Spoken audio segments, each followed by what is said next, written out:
दादाजी शाम के समय नदी किनारे बैठे हुए थे। तभी अचानक नदी के पानी में उन्हें एक अजीब चमक दिखाई दी।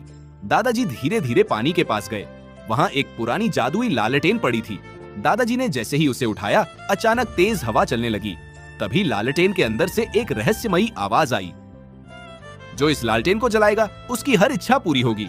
दादाजी ने धीरे से लालटेन जलाई और बोले, काश गांव में कभी अंधेरा न रहे। अगले ही पल पूरी नदी चमकने लगी। पूरे गांव में हजारों रंग बिरंगी रोशनियां जल उठी। जिन घरों में सालों से बिजली नहीं थी, वहां भी उजाला हो गया। दादाजी हैरान रह गए। धीरे धीरे दादाजी उस जादुई लालटेन से लोगों की मदद करने लगे। पूरा गांव कहने लगा, दादाजी के पास भगवान की जादुई लालटेन है। लेकिन गांव में एक चालाक व्यापारी रहता था। उसकी नजर हमेशा दादाजी की लालटेन पर रहती थी। एक रात जब दादाजी सो रहे थे, व्यापारी चुपके से उनके घर में घुसा और लालटेन चुराकर भाग गया।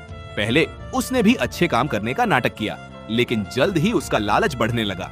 उसने लालटेन जलाकर कहा, मुझे सोने के पहाड़ मिल जाइए। अगले ही पल उसके सामने सोने के बड़े बड़े ढेर लग गए। अब व्यापारी पूरी तरह लालची बन चुका था। एक दिन उसने लालटेन उठाकर कहा, पूरा गांव मेरा गुलाम बन जाए।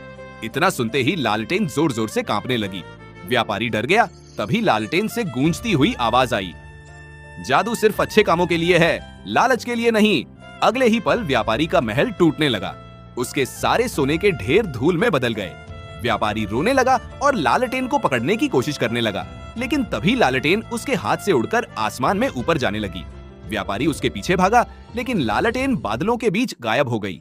अगली सुबह दादाजी नदी किनारे उदास बैठे थे। तभी अचानक आसमान में तेज नीली रोशनी चमकी। वही जादुई लालटेन चमकती हुई नीचे आई और सीधे दादाजी के हाथों में आ गिरी। उसी समय आसमान से आवाज गूंजी, यह ताकत सिर्फ उन लोगों के लिए है जो दूसरों की मदद करते हैं।